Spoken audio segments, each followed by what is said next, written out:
Salut à toi, j'espère que tu vas bien.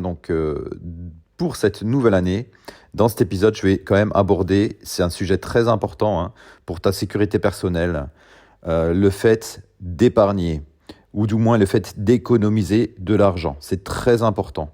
Pourquoi? Parce que tu sais que dans la vie, il y a des imprévus, il y a des soucis, et puis surtout pour ton avenir, pour préparer ta retraite, si tu souhaites faire un jour un achat immobilier ou tout simplement si tu souhaites investir, que ce soit en bourse, que ce soit dans des œuvres d'art, dans ce que tu veux, mais au moins que tu aies déjà une épargne de côté et avec cette épargne après, une épargne de sécurité et après tu pourras, si tu le souhaites, investir. Mais le souci, c'est que si tu as déjà des dettes, si tu es très dépensier, ça va être compliqué. Donc déjà, la première chose par rapport à ça, c'est que il faut vraiment que tu saches combien tu dépenses chaque mois. C'est la base de l'épargne. Il faut savoir où va ton argent pour pouvoir identifier les dépenses superflues. Pour ça, il est important de créer un budget. Donc tu peux le faire sur papier, sur un tableur ou encore sur une application mobile. Mais le plus important, c'est de tenir à jour régulièrement tes dépenses. Personnellement, moi, je le fais sur Number. C'est dans l'écosystème Apple, c'est un petit peu comme Excel ou Google Sheet.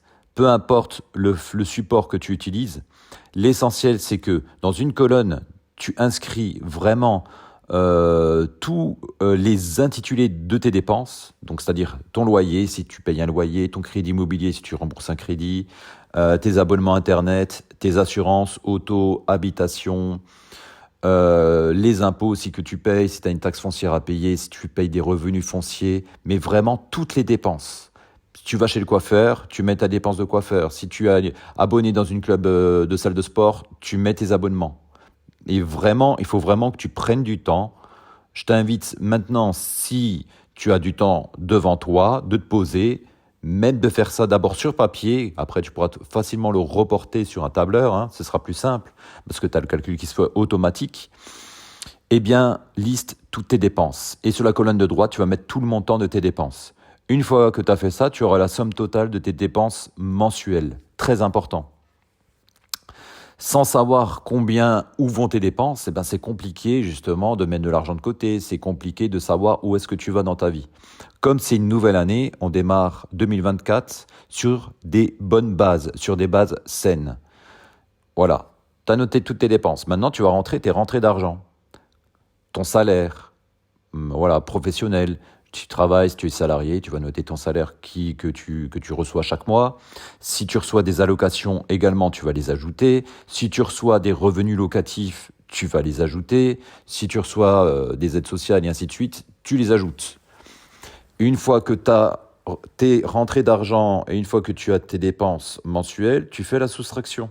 Et là, tu vas vite voir si soit tu as trois solutions. Soit tu es à peu près à l'équilibre, soit tu es en déficit, ça veut dire que tes dépenses sont supérieures à tes revenus, ou bien tu es en positif, c'est ce que je te souhaite, mais si tu es en négatif, on va voir comment on va pouvoir régler ce problème. Alors, solution aussi, c'est que tu as des objectifs aussi d'épargne irréalistes. Là, il y a beaucoup de problèmes, il y a pas mal de personnes qui se fixent des épargnes, des objectifs d'épargne trop élevés. Si tu fais ça, tu risques de te décourager et d'abandonner. Alors, souvent, il y a des personnes, ah ouais, je vais commencer moi à mettre 100 euros de côté tous les mois. Et puis les personnes, elles constatent que finalement, elles terminent le mois avec 20 euros de côté et donc elles sont déçues par rapport à ça. Donc leur objectif, malheureusement, est trop élevé. Ça, c'est vraiment un exemple, parce que si tu n'arrives pas à mettre 100 euros mensuels, c'est qu'il y a un petit souci. Ou alors, il faut vraiment qu'on trouve une solution pour justement que tu puisses au moins mettre au minimum 50 euros de côté, même si tu as un faible salaire. Je sais que de nos jours, avec le SMIC français, c'est compliqué. Avec 1400 euros net, c'est compliqué de tenir un budget mensuel pour mettre de l'argent de côté et ainsi de suite. Avec l'inflation, c'est pas facile. Je sais qu'il y a beaucoup de personnes justement qui ont du mal à terminer les fins de mois, à boucler les fins de mois. C'est pas simple, mais avec une bonne base d'organisation, tout est possible. Donc, Je répète, hein, si vraiment tu as des objectifs qui sont irréalistes, effectivement, tu vas te décourager, tu vas abandonner. Donc déjà, commence par te fixer des objectifs petits et réalisables. Et ensuite, tu vas les augmenter progressivement au fur et à mesure que tu progresses. Donc, par rapport à ça, hein, tu commences peut-être par mettre 30 € tous les mois de côté. Ensuite, tu commences à réduire tes dépenses de plus en plus. Tu vas monter à 50 €, à 100 € et ainsi de suite, à 200 € et plus. Il y a aussi quelque chose qui est dommageable, hein, c'est surtout les dépenses impulsives. Maintenant, par exemple, tu te rends dans un magasin, tu craques sur un nouvel objet high-tech, sur un sac à main, sur une robe, sur un vêtement quelconque, et tu as envie de l'acheter.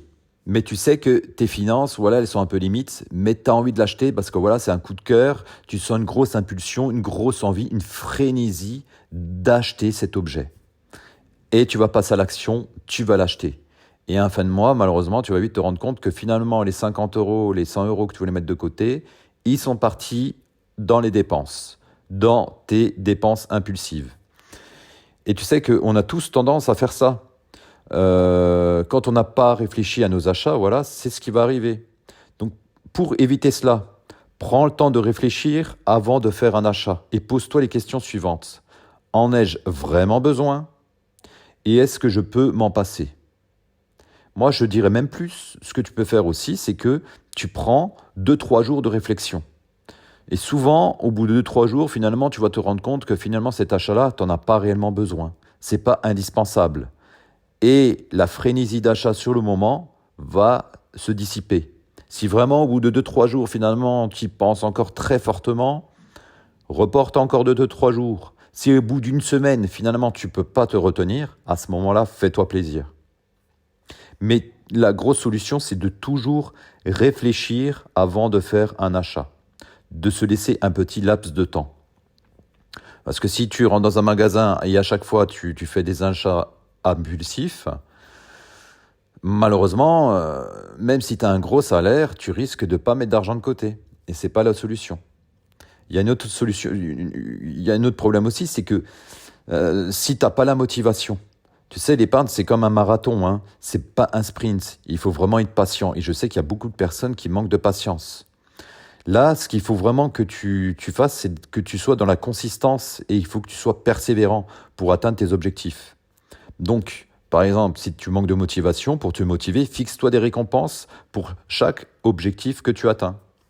Si maintenant, au bout de 3 mois, tu as pu mettre 300 € de côté, eh bien, fais-toi une petite récompense. Ça peut être un petit resto, ça peut être une petite boîte de chocolat, ça peut être une sortie au cinéma, ça peut être d'aller voir un ami, tu vois.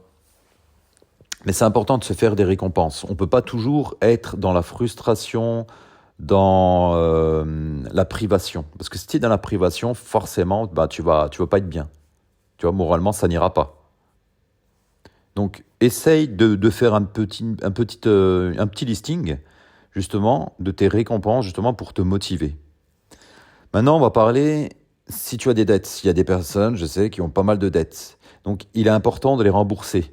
Donc là, la priorité des priorités, c'est même crucial pour ton avenir, et notamment pour cette année 2024, c'est de commencer à rembourser. D'accord ? Parce que de toutes les façons, avant d'épargner, il va falloir que tu rembourses tes dettes. Il faut savoir que le coût de l'emprunt est plus élevé que le rendement de l'épargne, la plupart du temps, d'accord ? Donc, trouve des solutions. Donc, des solutions, hein. Revois toutes les assurances déjà et que tu as actuellement. Assurance habitation, assurance auto, assurance prêt immobilier si tu as un prêt immobilier. Et fais jouer la concurrence. Et tu vas vite voir que par rapport à ça, en faisant jouer la concurrence, tu risques de faire des économies. Il faut savoir que de nos jours, la fidélité ne paye pas. La fidélité, je répète, ne paye pas. Exemple, tu as des abonnements téléphoniques, Internet et ainsi de suite. Plus tu restes chez le même opérateur, chez le même fournisseur d'accès à Internet, au fil des ans, tu vas voir finalement ta facture monter. Pareil pour l'électricité. Plus tu restes chez le même fournisseur, souvent tu as des augmentations d'abonnements. Donc fais jouer la concurrence. Car n'oublie pas cette règle d'or, la fidélité ne paye pas. Donc à toi de justement, tu peux faire des économies, hein. Notamment par exemple aller chez des banquiers en ligne, hein. Par exemple, tu as Boursorama Bank, Boursobank maintenant ça s'appelle, hein, qui est une application, une banque gratuite. Tu payes pas de frais bancaires, tu as la carte bancaire qui est gratuite. En plus, ça, souvent, tu as une prime de bienvenue aux alentours d'une centaine d'euros. Ça peut justement te mettre, enfin, ça peut te permettre justement de mettre un petit peu d'argent directement de côté. Tu économises à peu près une dizaine d'euros, une vingtaine d'euros mensuels, parce que tu n'auras plus de frais bancaires. Donc, enfin vraiment, force-toi à revoir toutes tes dépenses mensuelles et à faire jouer la concurrence. Ça, c'est important, mais vraiment important. Tu sais qu'économiser de l'argent, c'est pas toujours facile, mais c'est possible avec un peu de discipline et un peu de motivation. Tu pourras vraiment atteindre tes objectifs d'épargne et améliorer ta situation financière.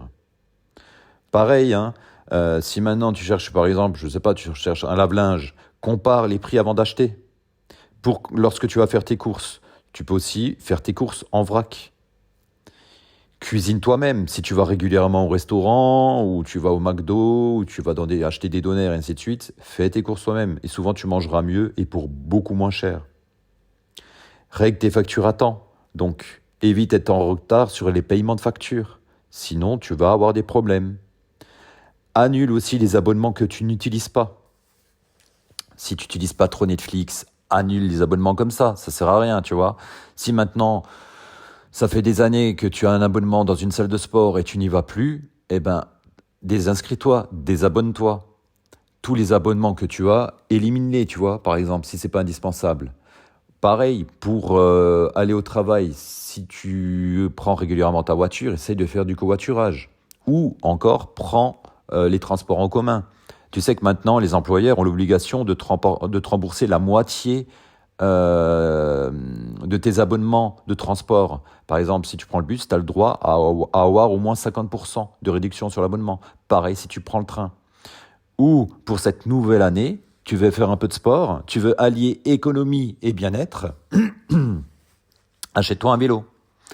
Achète-toi un vélo. En plus de ça, maintenant, l'État t'accorde une prime de forfait de mobilité durable. Donc, je t'invite vivement à te renseigner par rapport à ton employeur, hein. Si tu te rends, par exemple, à ton lieu de travail en vélo, eh bien, tu as le droit à une prime annuelle.